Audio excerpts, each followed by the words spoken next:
Pourquoi quelqu'un voudrait-il vivre dans un endroit appelé Bald-Head? Eh bien, c'est une île. Cherchez Bald-Head Island sur Google Maps. Faites un zoom arrière. Remarquez que l'île se trouve à l'extrémité sud-est d'une large entaille dans le littoral de la Caroline du Nord, un élément caractéristique du travail manuel des ouragans depuis des milliers d'années. N'y allez pas si un ouragan de l'Atlantique se déplace vers le nord le long de la côte est. Le reste du temps, c'est génial. La communauté y est accueillante et très cool. Vous devrez vous rendre à Bald-Head Island en ferry. Faites un zoom pour trouver le ferry de Bald-Head Island sur la rive ouest de la rivière Cap Fear.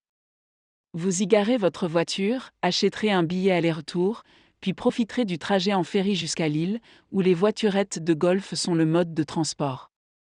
Bald-Head doit son nom à quelqu'un qui, il y a longtemps, a remarqué que les grandes dunes de sable situées derrière les plages ressemblaient à un groupe de têtes chauves. Ne voulant pas gaspiller un bon nom, lorsque le phare de 1795 a été remplacé en 1816, il a été nommé Old Baldy. Ce phare est ouvert aux visiteurs. Quelques films ont été produits sur l'île. Vous reconnaîtrez peut-être la toile de fond du film Weekend at Bernie's. L'île possède un terrain de golf. J'ai remarqué que deux des principaux sentiers pour voiturettes de golf qui passent près du parcours portent le nom de pirates, Edward Tish et Stédé Bonnet.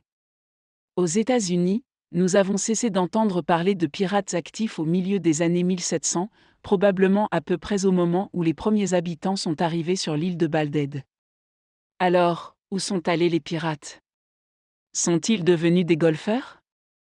Il y a une chapelle de mariage sur l'île, mais aucune église organisée. C'est triste, mais le ferry fonctionne dans les deux sens. Il y a beaucoup d'églises chrétiennes sur le continent. Lorsque vous prenez le ferry pour traverser l'embouchure de la rivière Cap Fear, vous passerez devant l'Assemblée baptiste de Caroline du Nord sur votre gauche. Il gère une retraite chrétienne, et il se possède un fort. J'ai lu des articles qui attestent que les pirates de l'Atlantique et des Caraïbes étaient chrétiens. Certains détails décrivent les nouvelles recrues comme étant assermentées dans les équipages de pirates lors d'une cérémonie. Les initiés plaçaient une main sur la Bible. D'autres articles mentionnent qu'un aumônier faisait partie de l'équipage.